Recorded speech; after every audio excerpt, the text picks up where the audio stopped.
26 नवंबर को पूरी कौम पिंडी पहुंचे। इमरान खान ने तारीख दे दी, कहा सारी कौम से कहता हूं आप न्यूट्रल नहीं रह सकते, आप न्यूट्रल हुए तो आपकी आने वाली नस्लें पछताएंगी। हकीकी आज़ादी मार्च से खिताब, मजीद बोले सब लोग 1 से 2 बजे तक रावलपिंडी पहुंचे, वहीं मुलाकात होगी। मुझे कोई ज़रूरत नहीं अपनी जान खतरे में डालकर बाहर निकलूं, सिर्फ अपनी कौम के लिए निकल रहा हूं।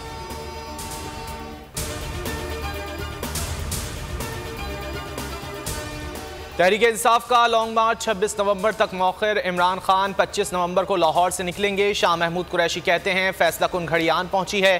खैबर पख्तूनख्वा, पंजाब और सिंध से काफिले पिंडी पहुंचे।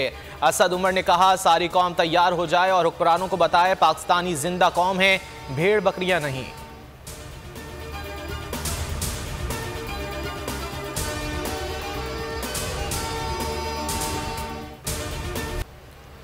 जियो और नून लीग ने घड़ी की कहानी बनाई। जंग ग्रुप के खिलाफ दुबई, अमेरिका और बरतानिया की अदालतों में केस करेंगे। इमरान खान कहते हैं अफसोस से कहना पड़ता है पाकिस्तानी अदालतों में इंसाफ नहीं मिलेगा। मैं साबिक वजीर आजम होकर अपना मुकदमा दर्ज नहीं करा सका। अरशद शरीफ और आजम सवाती को भी इंसाफ नहीं मिला। यहाँ इंसाफ के सामने ताकतवर खड़ा है। जियो और नून लीग का एक और झूठ पकड़ा गया। फराह खान की ट्रैवल हिस्ट्री सामने आ गई। फराह खान अप्रैल 2019 में दुबई नहीं गईं। तोशाखाना घड़ी के मुबैना खरीदार उमर फारूक ने दावा किया था कि उन्होंने फराह गुज्जर से दुबई में घड़ी खरीदी थी।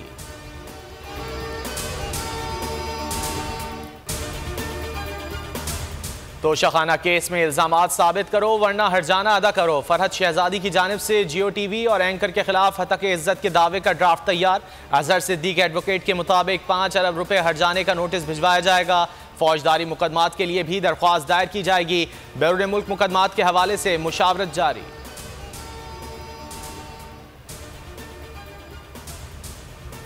आजाद सहाफत का अलंबरदार, बोल नहीं मानेगा हार।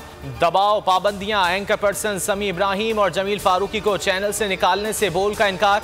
बोल बना सीनियर सहाफ़ी इमरान रियाज खान की पुकार। दबाव के बावजूद बोल हक को सदाकत की आवाज़ के लिए बरसरे पैकार। बोल ने दिया शहीद अरशद शरीफ को प्लेटफॉर्म। हकीकी सहाफत के लिए बोल, आज़ादी इजहार के लिए बोल, पाकिस्तान की आवाम के लिए बोल। प्रेस रिलीज में बोल इंतजामिया का ना झुकने का अज़्म। पाकिस्तान की हकीकी आवाज़ बोल की आवाम से दुआओं की दरख्वास्त।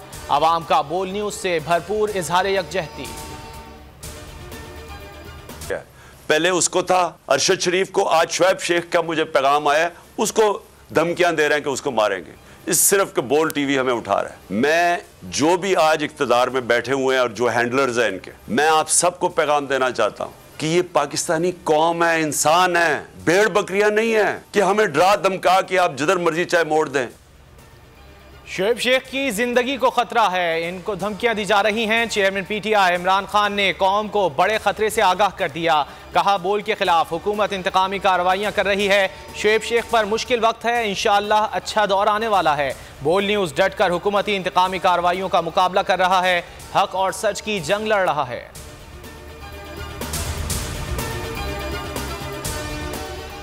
मारूफ आलिम दीन मुफ्ती रफ़ी उस्मानी की नमाज जनाजा अदा। नमाज जनाजा जामे दारुल उलूम में मुफ्ती तकी उस्मानी ने पढ़ाई। गवर्नर सिंध कामरान टेसोरी, मौलाना फजलुर रहमान और हाफिज नईमुर रहमान समेत सियासी और समाजी शख्सियात की शिरकत। जामे दारुल उलूम में सिक्योरिटी के सख्त इंतजाम।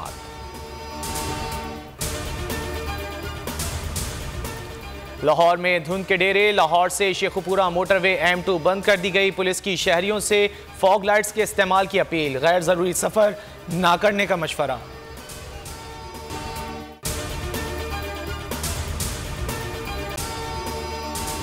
अगर आपको ये वीडियो पसंद आए तो लाइक पर क्लिक करें।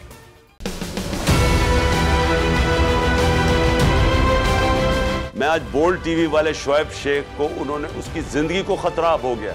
पहले उसको था अरशद शरीफ को, आज शुएब शेख का मुझे पैगाम आया, उसको धमकियां दे रहे हैं कि उसको मारेंगे। इस सिर्फ के बोल टीवी हमें उठा रहा है। बोल ने हमेशा हक और सदाकत का साथ दिया, सच के साथ खड़ा रहा। हम हैं मिसाल अब्र, मगर इस हवा से हम डर कर सिमट ही जाएंगे, ऐसे भी हमने। बड़ी मुश्किलात, बड़े बड़े चैलेंजेस, सिर्फ बोल खड़ा रहा, बोल डटा रहा। बोल को है जरूरत अवाम के दुआओं की। इजहार आज़ादी के लिए, पाकिस्तान के लिए, पाकिस्तानी अवाम के लिए।